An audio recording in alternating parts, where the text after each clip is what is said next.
Okay, this is something I want to say mainly because I do feel that I do want to talk about this in terms of the S21 Ultra. Due to the fact that my bus is coming, I do have to stop the video already and get on the bus, but yeah, we'll get into this in a second.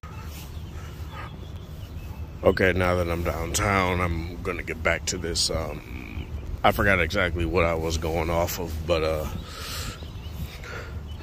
I think and able to talk about this a little bit better.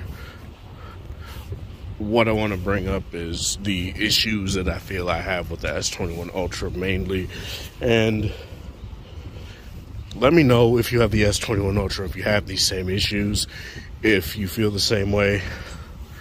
Now watch that be my damn bus. I know I brought up the heat issue quite a bit. I'm not going to bring it up again. Mainly because it's kind of beating a dead horse at this point.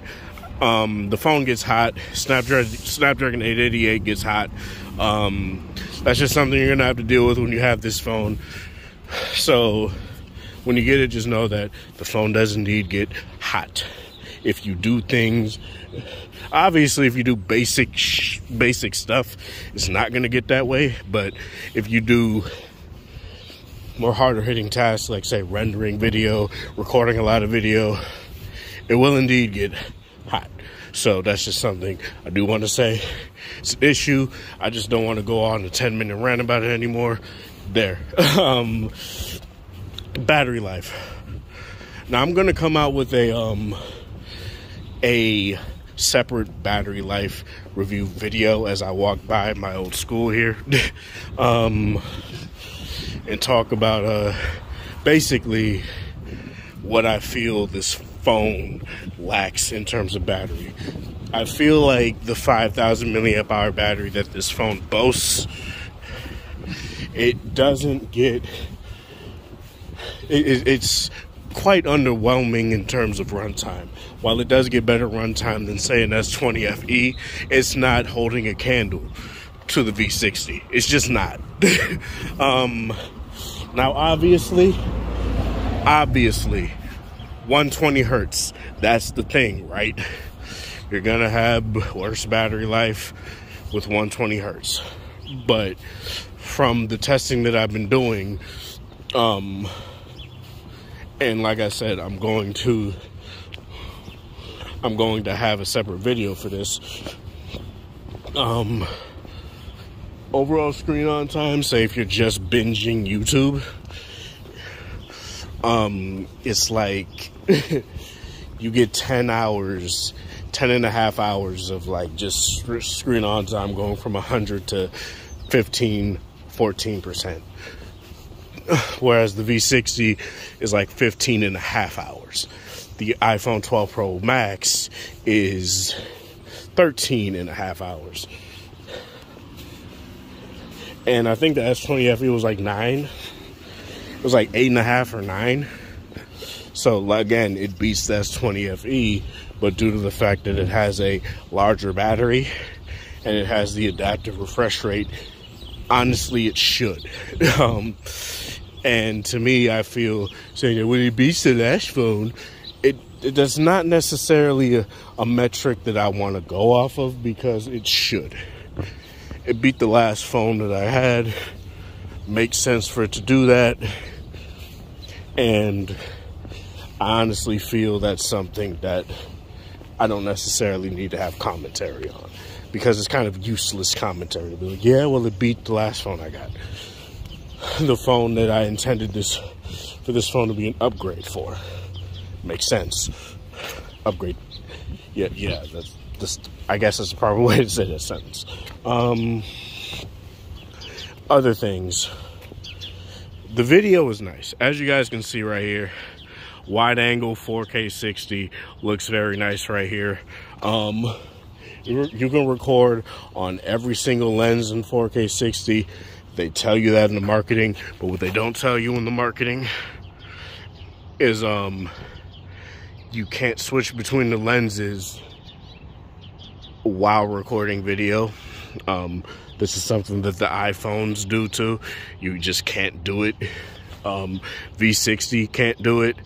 V50 and G8 can do it. And to me, this is something that I feel is very important to talk about, because when you get this phone and you want to get it for its video capabilities, which again, I'm not saying the video capabilities are bad. This is a very capable, very good video shooter. And any tech reviewer that tells you otherwise doesn't know what they're doing with the phone, quite frankly. They just don't know. But yeah, in terms of that, I just feel like just having HDR10 Plus and 1080p 30 sucks ass. Not being able to switch between all the lenses in 4K 60 sucks. But it's not a deal breaker. Not having an SD card slot, or that option rather, sucks ass. Like, I don't care how you slice it. I don't go, oh, just get the big booty 512 gig version and you'll be fine. No. I would like to have all my videos, all my photos stored on the SD card so that I can bring them from phone to phone, or swap it into, say, my laptop or anything like that, and just offset all of that onto the SD card so that I can put all the heavier things on the 256 gigabytes that's already that's based on the phone, like games and all that stuff. So I don't buy that crap that, oh, we'll just do this and you'll be fine, because quite frankly, I don't necessarily feel that's the case at all. Again, you could not want SD cards. You could be totally fine with SD cards not being a thing on Galaxy phones anymore. But for me personally, I just feel like if you're gonna boast the 4K, 8K footage that you can record on this phone, it's kind of stupid to not have any sort of SD card support. All right, I'm just switching to 1080p 60 just so I can be able to switch between the lenses while recording. So yeah, just letting you guys know that. What else would what I was talking about in terms of, say, the video recording and not having any sort of SD card expansion. To me, it's stupid to boast all of this stuff about being able to record in all of these different modes and all of this high memory requirements,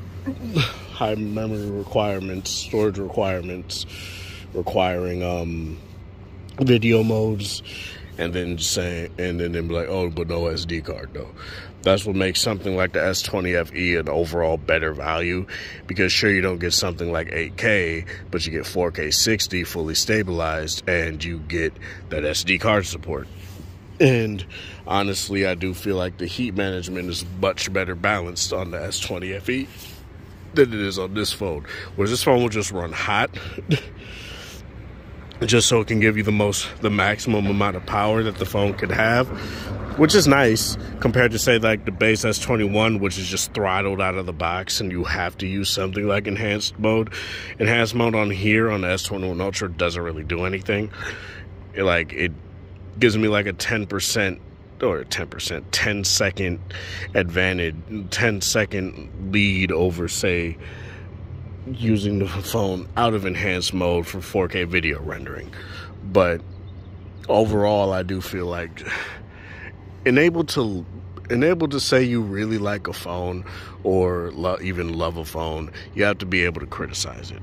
Now I need to see what bus that is. Oh, it's the 21.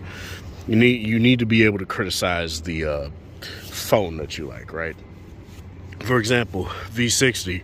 I do feel like there are certain things that they did on that phone that I just don't like. I don't like that they have a more aggressive noise reduction algorithm on their mics, despite that phone having better mics than this phone.